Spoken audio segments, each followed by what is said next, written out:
예, 우리 성남중앙교회에서 이렇게 또 재림 성도들을 뵙게 돼서 저에게 영광입니다.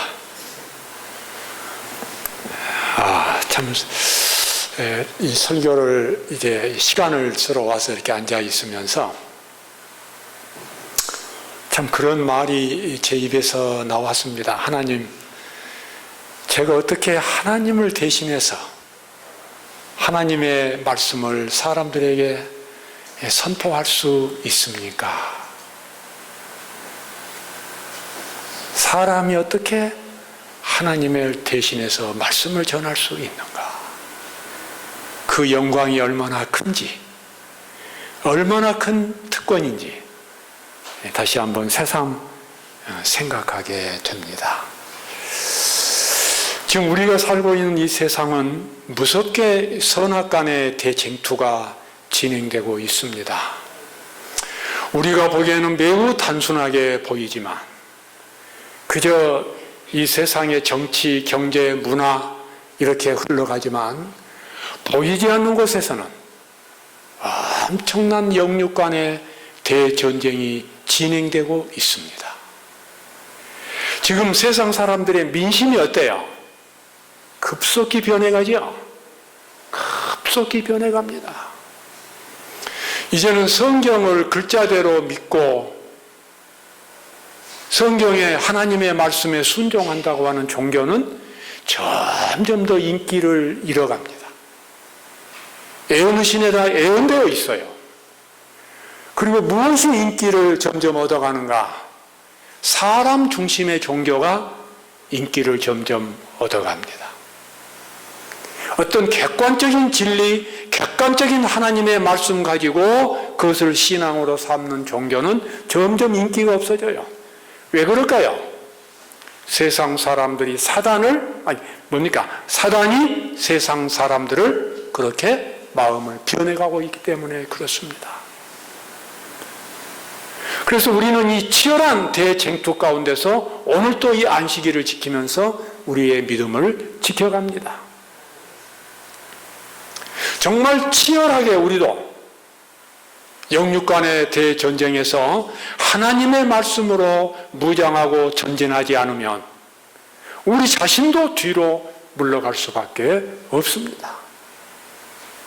지금 옛날에 비해서 지금 영혼 구원하기가 없었습니까? 훨씬 더 어려워졌죠? 네, 훨씬 더 어려워지고 앞으로 더 어려워질 것입니다. 사회가 발전할수록 기독교는 쇠퇴합니다. 지금 세상이 다 그렇습니다. 경제가 발전될수록 기독교는 쇠퇴합니다. 우리는 치열한 전쟁 가운데서 우리의 믿음을 지키고 우리의 가족을 구원하고 우리의 사랑하는 친구들과 이웃 친척들을 구원하는 이 대쟁투, 영육 간의 전쟁을 우리는 치러 가야 합니다. 주님이 오실 때까지 이 일을 계속해야 합니다. 저는 오늘 이 라오디게아 기별이라고 하는 그러한 제목으로 하나님의 말씀을 준비를 했습니다. 라오디게아 기별은 우리가 잘 알지요? 그러죠? 요한계시록 3장에 나오는 말씀인데 오늘 이 시대에 주어진 다른 모든 죄인들에게 주어진 기별이 아니라 마지막 때에 살고 있는 그리스도인들에게 또 우리 남은 백성들에게 주신 기별이기 때문에 라오디게아 기별은 우리에게 매우 중요한 기별입니다. 우리 함께 읽어보도록 하겠습니다. 요한계시록 3장에 나와 있는 말씀입니다.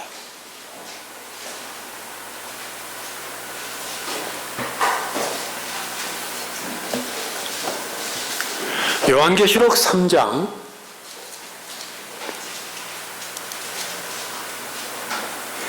14절부터 17절까지 우리 같이 읽어보실까요?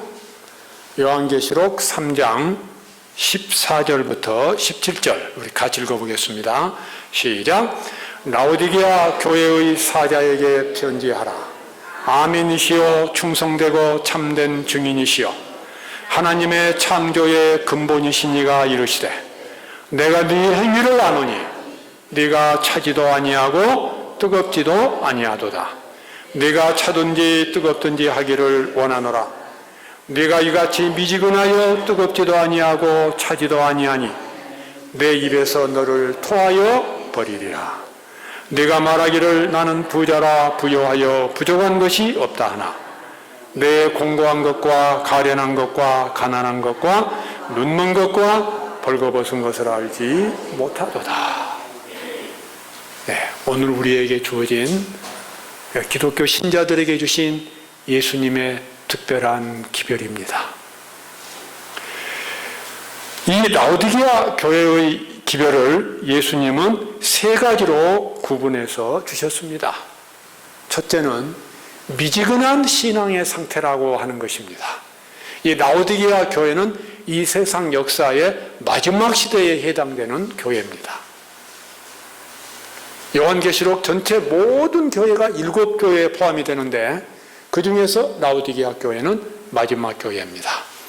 이 마지막 교회에게 주신 첫 번째 기별은 이 미지근한 신앙의 상태라고 예수님이 책망을 하십니다. 그리고 이 미지근한 신앙의 상태는 분명히 예수님께서 구원에 이르지 못한 상태라고 말씀하셨습니다. 자, 우리는 이 상태를, 이 예수님의 말씀을 깊이 생각해야 합니다. 여기서 미지근하다고 하는 것은 게으르다는 의미가 아니고 혼란스럽다는 이야기입니다. 애매모호하다는 이야기입니다. 구원에 대해서, 예수님의 재림의 준비에 대해서, 마지막 사건에 대해서 애매모호한 것입니다. 무엇이 구원인지, 무엇이 재림 준비인지, 어떻게 하면 늦은 비 성령을 받는지, 어떻게 하면 환난을 준비할 수 있는 것인지 애매한 상태입니다. 예수님은 이것을 강하게 책망하셨습니다. 두 번째는 우리 모두가 가져야 할 신앙의 자세를 말씀하셨습니다. 불로 연단한 금을 사서 부요하게 하라. 여기서 금은 사랑과 믿음을 가리킵니다. 불로 연단한 금이라고 하는 것은 그 다음에 예수님이 2번 반복해서 말씀하셨는데 라오디게아 교회에게 주시는 시련과 고통입니다. 내가 사랑하는 자를 책망하여 징계하노니 네가 열심을 내라 회개하라. 마지막 때에 여러 가지 시련을 통해서 믿음을 경험적으로 배우는 것, 학식으로만 배우는 것이 아니라 경험적으로 배우는 것이 불로 연단한 금을 사는 것입니다. 사랑할 수 없는 사람을 사랑하고 용서하기 어려운 사람을 끝까지 용서하고 내가 최선을 다해서 봉사하고 이런 모든 것들이 다 불로 연단한 금입니다. 이러한 것들을 가지라고 말씀하십니다. 그 다음에 세 번째 예수님이 말씀하신 것은 이 라오디게아 상태에서 벗어날 수 있는 방법입니다. 그 말씀이 어디 나오냐면 20절에 나오죠. 같이 읽어보실까요? 20절. 이 라오디게아 상태를 어떻게 벗어날 수 있는가? 같이 읽어보겠습니다. 시작. 볼지어다 내가 문 밖에 서서 두드리노니 누구든지 내 음성을 듣고 문을 열면 내가 그에게로 들어가 그로 더불어 먹고 그는 나로 더불어 먹으리라. 이것이 라오디게아 교회에 주신 예수님의 처방입니다. 문을 두드리는데 문을 열고 나를 영접하면 내가 그 사람에게 들어가겠다. 이것은 막연하게 우리가 마음의 문을 여는 것이 아니라 예수님은 이 말씀을 요한계시록 전체를 통해서 설명해 주셨는데 바로 그것은 성소 진리입니다. 더 정확하게 말하면 지성소 진리입니다. 1844년 10월 22일 이후로 예수님은 하늘에서 지성소 봉사를 시작하셨어요.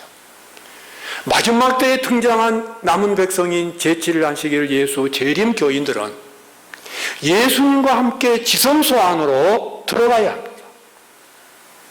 그것에서 대속죄를 경험하고 죄의 도말을 경험해야 합니다. 죄를 극복하고 내 품성 속에 들어있는, 내 본성 속에 들어있는 죄를 끊임없이 닦아내는 죄의 도말의 경험을 갖는 것이 예수님의 음성을 듣고 문을 여는 것이라고 말씀하셨어요. 아주 구체적으로 말씀하셨습니다. 이 말씀은 내일 살펴보기로 하고, 오늘은 여기 나와 있는 라오디게아 교회의 상태가 왜 이런 상태가 되었는가, 그 상태를 살펴보면서 우리 하나님의 말씀을 함께 생각해 보도록 하겠습니다. 이 미지근한 이 혼란, 정말 이 긴가민가 하는 신앙, 뭔가 구원의 확신이 들지 않고 신앙의 등불이 가물가물 꺼져가는 그런 신앙이라면 우리는 하나님 앞에 깊이 회개하고 나의 신앙의 등불이 다시 환하게 밝혀질 수 있도록 이 시대에 우리가 노력을 해야 한다고 하는 것입니다. 이 라오디게아 상태는 예수님이 강하게 책망을 하셨습니다. 이 라오디게아 이 미지근한 신앙은 심각한 문제가 있는데, 그것은 거짓이라고 하는 것입니다. 스스로 자기를 속이고 있다는데 심각한 문제가 있어요. 있지도 않는데 있는 것처럼 생각하고, 여전히 죄인의 상태에 있는데 의인인 것처럼 생각하고, 이런 신앙의 상태입니다. 이런 신앙의 상태는 우리가 다른 사람을 판단해 줄 것이 아니라 자기 스스로 자기를 깊이 판단해야 합니다. 혹시 나의 등불은 미련한 5 처녀처럼, 신랑을 기다리는 그 10명의 처녀들 중에서 5명의 미련한 처녀들처럼 내 등불은 꺼져가고 있지 않는가? 왜 등불이 꺼져가는가? 물론 기름이 부족하기 때문에 꺼져갑니다. 기름이 무엇인가? 우리는 성령으로 그렇게 생각합니다. 그러나 보다 본질적으로 그것은 성령이기 전에 우리의 품성의 변화와 품성의 성장입니다. 품성의 깊은 변화가 없기 때문에 애매모호한 신앙이 되고 등불이 꺼져가는 것입니다.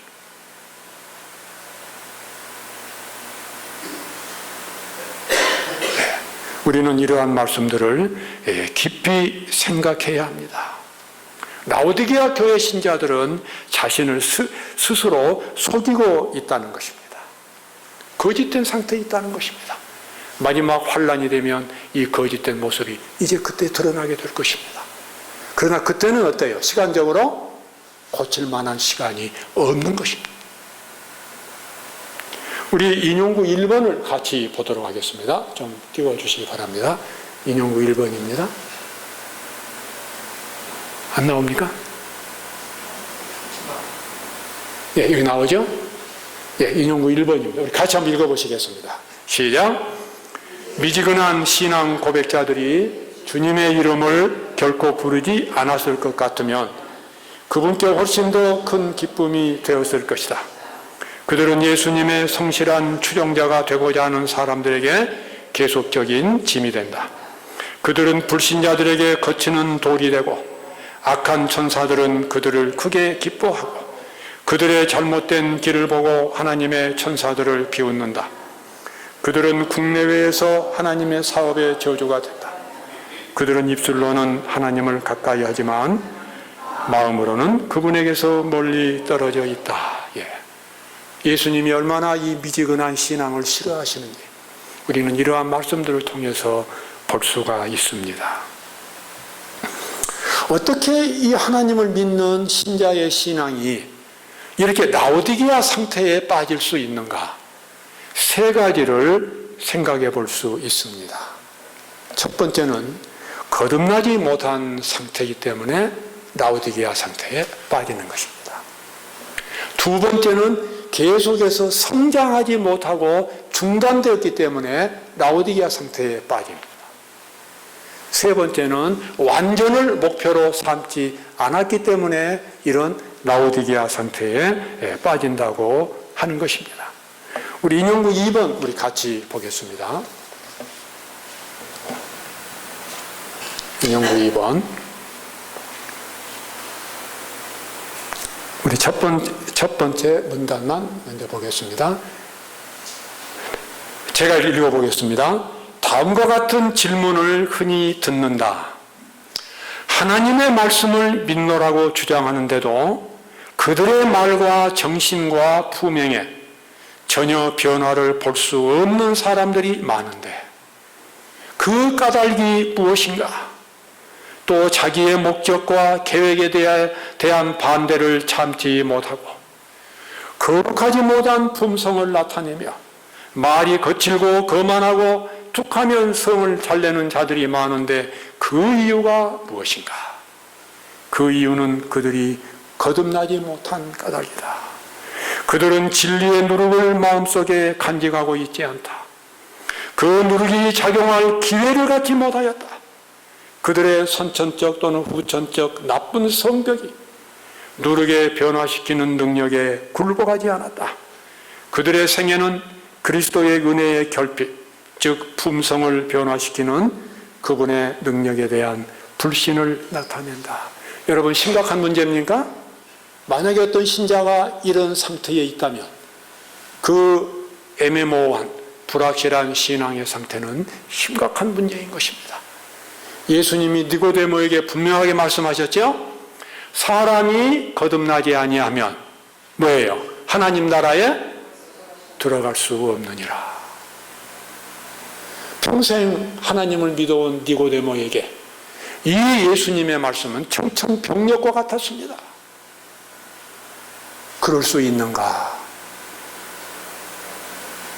사람이 다시 태어난다는 말을 니고데모는 이해를 할 수가 없는 거예요. 평생 그것을 경험해 본 적도 없고 본 적도 없었기 때문에. 사람이 늙으면 어떻게 다시 태어난단 말입니까? 나이 많은 니고데모가 젊은 예수님에게 다시 반문을 합니다. 그러나 예수님은 니고데모가 지금 무엇이 필요한가를 다 보셨어요. 니고데모에게는 더 많은 성경 지식이 아니라 그 성경 말씀이 사람을 다시 태어나게 만드는 생명의 변화가 필요한 것입니다. 여러분, 거듭남이라고 하는 것은 훨씬 생각보다 단순합니다. 성경은 우리가 어떻게 거듭날 수 있다고 말씀하십니까? 너희가 거듭난 것이, 그 다음 뭡니까? 썩어질 씨로 된 것이 아니요. 또요. 네, 하나님의 살아있고 항상 있는 말씀으로 되었느니라. 여러분, 거듭남이라고 하는 것은 매우 단순하게 경험할 수 있습니다. 내가 하나님 앞에서 하나님의 모든 말씀을 순종하겠다고 진심으로 약속하고 고백하며 거듭나는 것입니다. 그것이 거듭남입니다.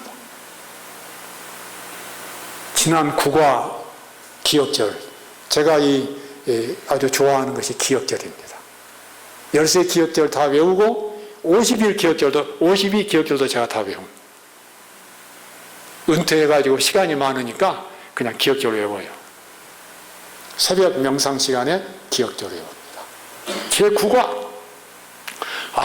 이 국화, 베드로가 한 말.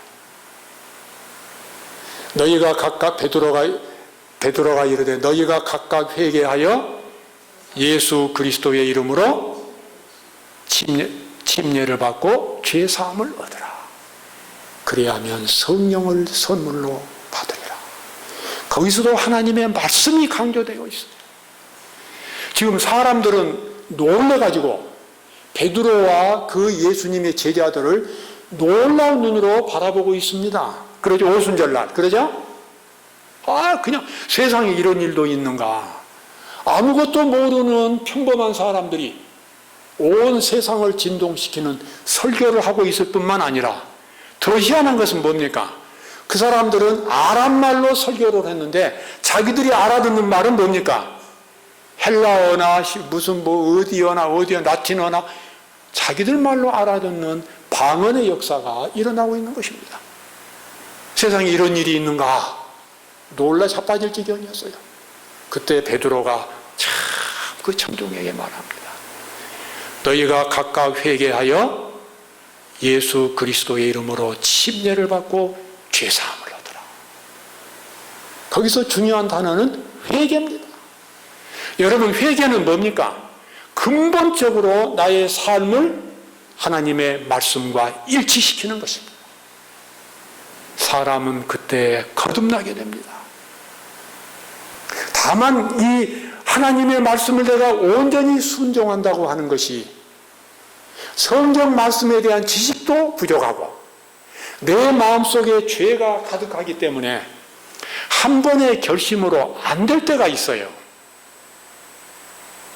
여러 번 아침마다 하나님 앞에 나의 믿음을 고백한다면, 하나님의 말씀을 내가 어떤 말씀이든지 순종하고 살겠다고 결심한다면, 그 사람은 말씀에 의해서 거듭나게 됩니다. 거듭남과 회심은 단순한 경험입니다. 누구든지 다 할 수 있어요. 이 회심을 경험하기 위해서 신학과에 가서 공부할 필요 없습니다. 뭐 유명한 책 볼 필요 없습니다. 아주 단순한 것입니다. 하나님의 모든 말씀을 내가 순종하고 그대로 살겠습니다. 그 다음에 나온 말씀 같이 한번 읽어보실까요? 성경은, 그래서 읽어보겠습니다. 시작. 성경은 품성을 변화시키는 위대한 힘을 가졌다. 그리스도께서는 저희를 진리로 거룩하게 하옵소서. 아버지의 말씀은 진리이다라고 기도하셨다. 하나님의 말씀은 그것을 연구하고 지키면 마음속에 작용하여 모든 거룩하지 못한 성벽을 복종시킨다. 그 다음 또 읽어보겠습니다. 이 큰 진리의 원칙을 우리의 일상생애에서 실천하기에는 너무 순결하고 거룩한 것이라고 생각해서는 안 된다.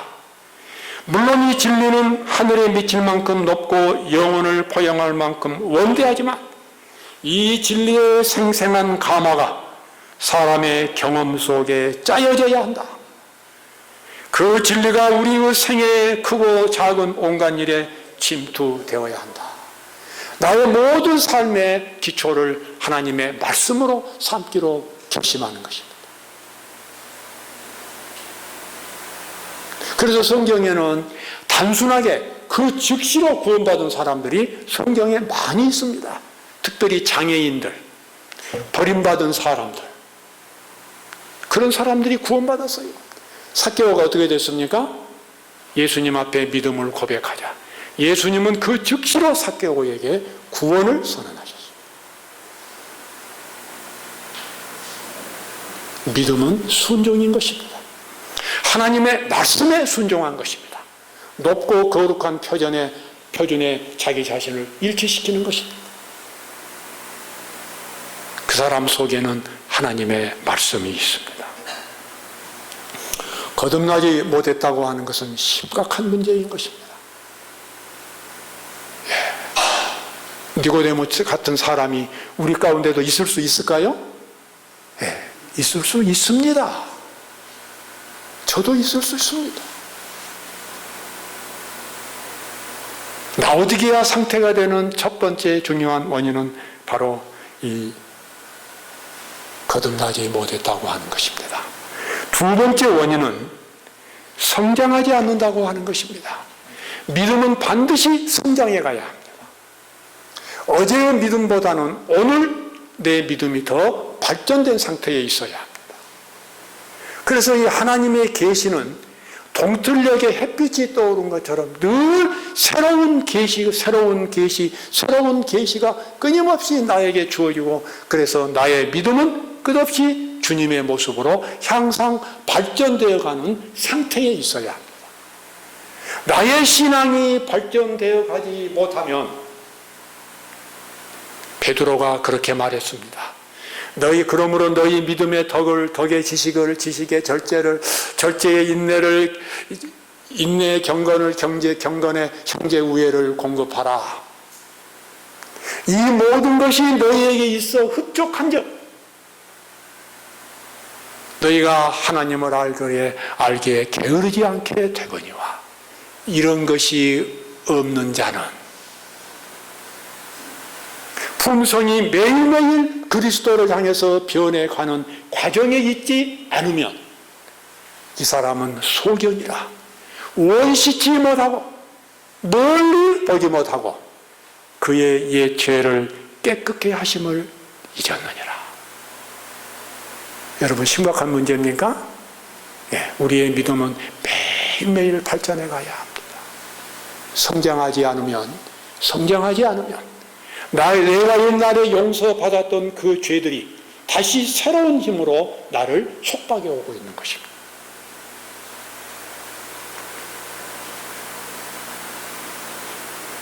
우리 제7일 안식일 예수 재림교회가 이 세상에 있는 다른 교회와 차이점은 바로 이런 영적인 경험 속에 있는 것입니다. 28개의 교리가 다르기 때문에 다른 교회와 다른 것은 사실 그것은 본질적인 문제는 아닙니다.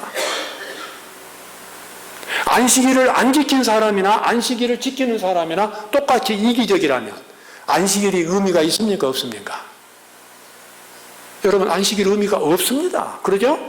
안식일을 지키는 사람은 훨씬 더 그리스도의 형상을 반사할 수 있어야 돼요. 안식의 의미가 히브리서에서 말하고 있는 안식의 의미가 바로 그 의미입니다. 그것이 바로 새 언약입니다. 우리는 끊임없이 그리스도를 향하여 끊임없이 발전해 갑니다.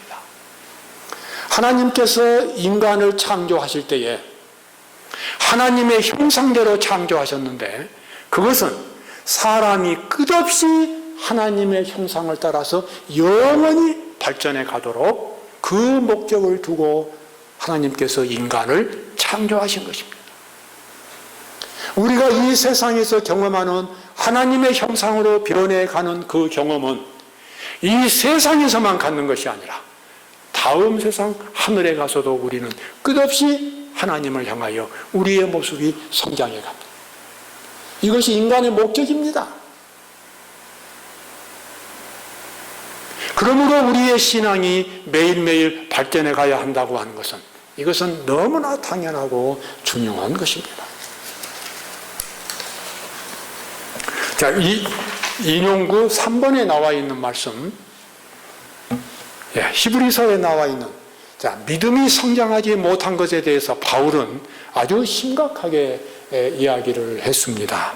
제가 첫 번째 문단 읽어보겠습니다. 그러므로 우리가 그리스도의 도의 초보를 버리고 죽은 행실을 회개함과 하나님께 대한 신앙과 침례들과 안수와 죽은 자의 부활과 영원한 심판에 관한 교훈의 터를 다시 닫지 말고 완전한 데 나아갈지니라. 하나님께서 허락하시면 우리가 이것을 하리라. 자, 여기 나와 있는 교리들은 다 중요한 것들입니까? 그러죠? 회개와 또요, 믿음과 침례와 부활과 심판, 다 중요한 교리들입니다. 그런데 만약에 이 교리들을 자꾸 지식적으로만 쌓는다면 그것으로서 충분하지 않다는 것입니다. 완전한 데 나아갈지니라. 그 기초만 쌓고 있지 말고 완전한 데 나아갈지니라. 그 다음에 나오는 말씀도 아주 심각하지요? 제가 조금 전에 드린 말씀과 같습니다. 한번 비침을 얻고 하늘의 은사를 맛보고 성령에 참여한 바 되고 하나님의 선한 말씀과 내세의 능력을 맛보고 타락한 자들은 다시 새롭게 하여 회개케 할 수 없나니 이는 자기가 하나님의 아들을 다시 십자가에 못 박아 현저히 욕을 보임이라. 제가 목회를 했고 제가 이제 은퇴했고 설교를 학생 전도사까지 합치면 거의 한 40년 했습니다. 그야말로 말씀과 예언신 가지고 산 사람이에요. 그러나 저에게 늘 위기가 있는데 마음이 강팍해질 수 있는 위기입니다. 이건 제가 솔직한 이야기. 옛날에는 어떤 죄를 보고 충격을 받고 놀라는데 나이가 들고 경험이 오래가다 보니까 무뎌질 수 있는 가능성을 제가 제 자신에게서 보는 것입니다. 내가 강팍해질 수 있구나. 신앙을 오래 하면 더 발전될 수도 있지만 또 반대로 어때요?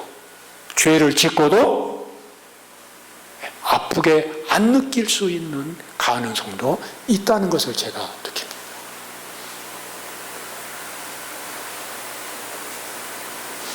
저에게 있는 유일한, 정말 제가 참 좀 이상하게 들릴지 모르지만 제가 신앙하는데 가장 뭐라고 그럴까요?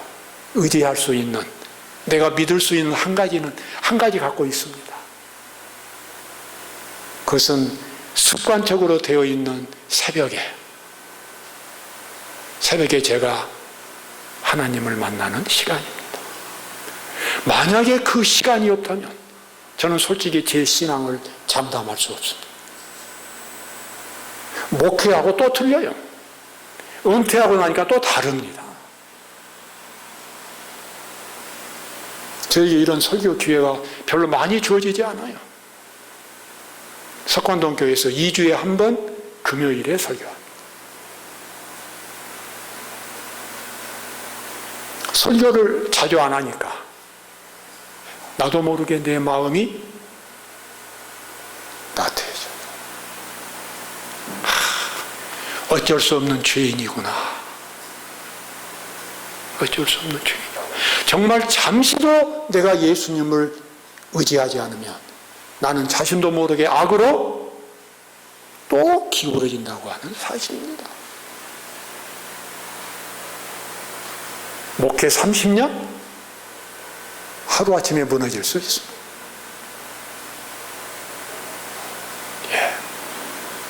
사단이 세상에 있는 한, 내가 죄의 본성을 갖고 있는 한, 예수님의 새로운 도움이 없이는 나는 다시 악으로 빠질 수밖에 없습니다. 영육간의 대쟁투가 제 마음속에서도 끊임없이 일어나고 이 세상에서 일어납니다. 사단은 어느 한 영혼이라도 결코 포기하는 법이 없습니다.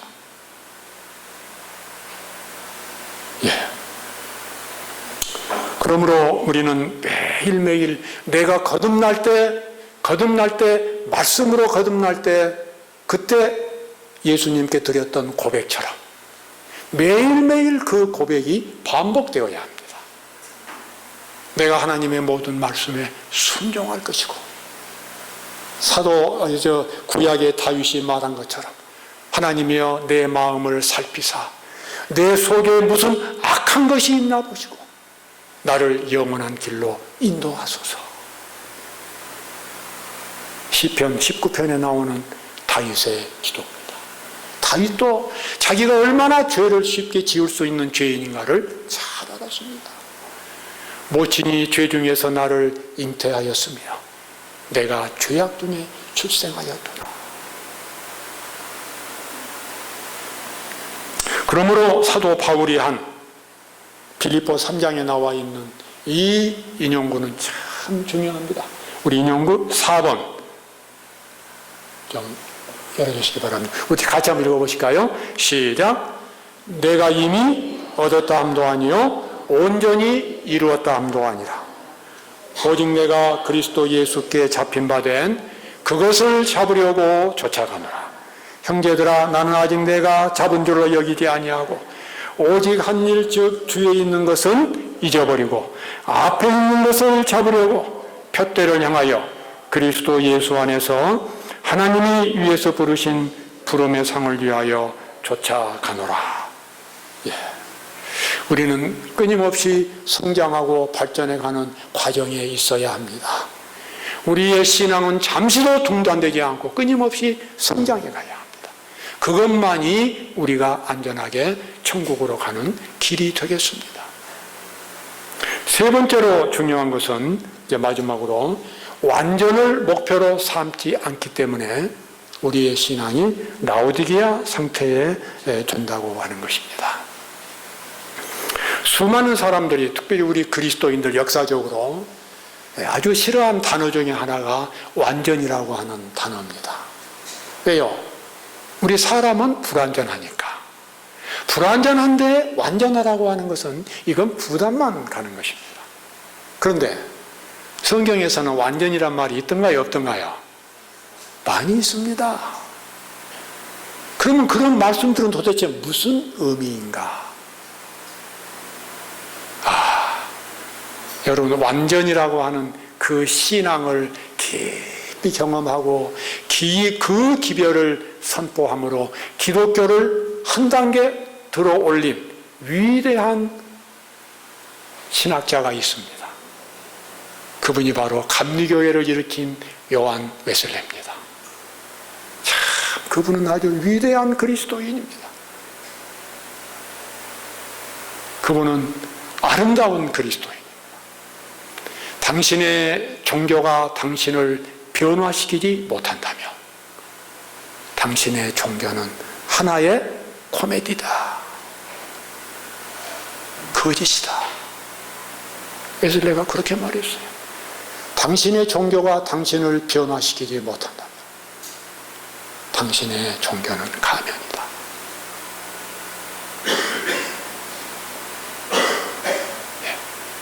내가 알고 있는 하나님의 말씀이 나를 변화시켜야 하는 것입니다.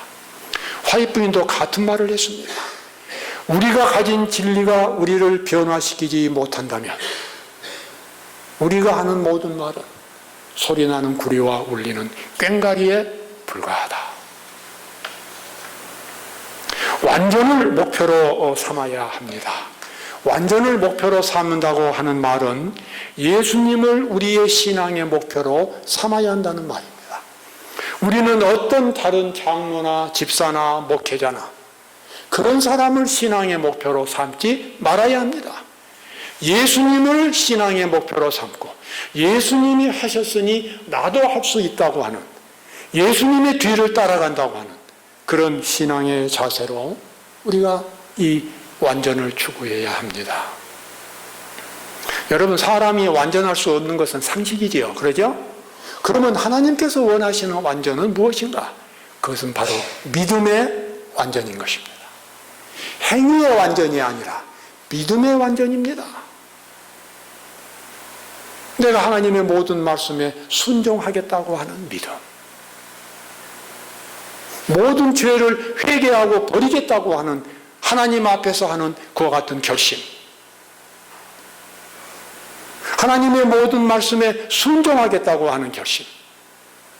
하나님, 내 능력이 약해서 그렇게 다 못하지만 마음을 다하고 뜻을 다하여 내가 하나님을 사랑하고 내 이웃을 내 몸처럼 사랑하겠다고 하는 고백과 결심, 그것이 완전인 것입니다. 사람이 완전해서 완전으로 인정받는 것이 아니라 완전을 향해서 나아가기 때문에 하나님께서 완전하다고 인정해 주시는 것입니다.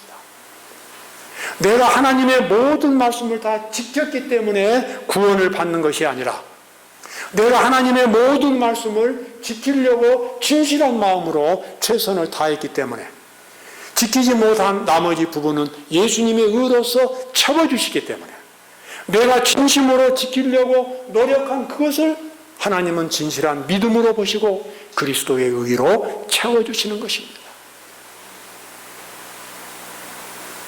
순종이 없는 믿음은 믿음입니까? 아닙니까? 여러분, 아닙니다. 네. 오늘날 대단히 많은 그리스도인들이 특별히 마지막 시대에 순종이 없는 구원을 강조합니다. 일반 개신교에서 그렇게 하고 있어요. 그래서 그들에게는 뭐가 없습니까? 율법이 없습니다. 율법이 없다, 그 말은 순종이 없다는 말입니다. 순종이 없는 기독교. 오늘날 기독교의 바벨론의 모습입니다. 마르틴 루터나 칼빈이 종교개혁을 일으켰지만 그들의 그 부족한 종교개혁은 지금까지도 어두운 그림자를 던지고 있습니다. 그들에게는 하나님의 계명까지 도달하는 종교 개혁을 하지 못했습니다. 진정한 종교 개혁은 어디 나오던가요?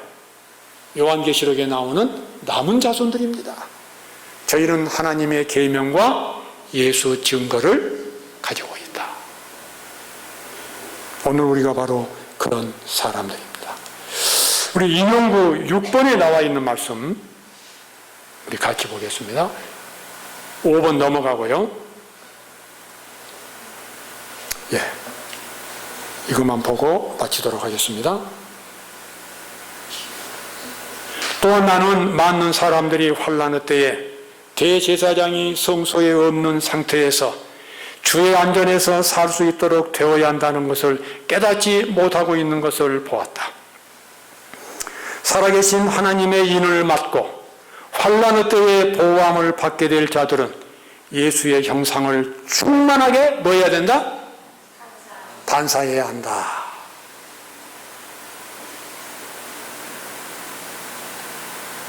나는 많은 사람들이 그렇게도 필요되는 준비를 게을리하면서 자기들이 주의 날에 설 수 있게 해주고 그의 안전에서 살기에 합당하게 해줄 늦은 비와 새롭게 되는 때를 기다리고 있는 것을 보았다. 나는 너무나 많은 사람들이 환난의 때에 피난처를 갖지 못한 것을 보았다. 그들은 필요한 준비를 게을리하였으므로 모든 사람들로 하여금 거룩한 하나님 앞에서 살 수 있게 해주는 새롭게 함을 받을 수 없었다. 선지자들의 경고를 거절하고 모든 진리를 순종하여 그들의 영혼을 정결케 하는 데 실패하고 또 그들의 상태가 실제보다 훨씬 더 좋다고 믿기를 좋아하는 자들은 재앙이 내릴 때에 그들은 건물을 위하여 적합하게 깎여지고 다듬어지지 않았음을 알게 될 것이다. 그러나 그때에는 준비할 시간이 없을 것이며 하나님 앞에서 그들의 처지를 변호해 줄 중재자도 없을 것이다. 하나님의 기별은 우리에게 매우 엄숙합니다. 이 모든 기별은 우리가 겸손한 마음으로 또 간절한 마음으로 예수님을 찾도록 우리에게 권고하고 있습니다.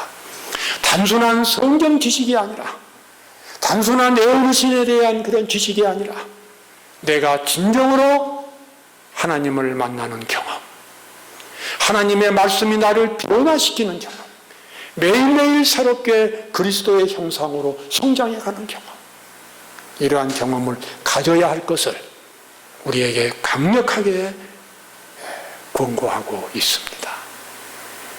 라오디게아 교회 기별, 이것은 마지막 때에 우리에게 주어진 매우 귀중한 기별입니다. 우리는 이 기별을 통해서 주님의 오심을 준비할 수 있습니다. 우리가 어떻게 예수님께서 문 두드리시는 소리를 듣고 예수님을 마음속에 영접할 수 있을 것인가?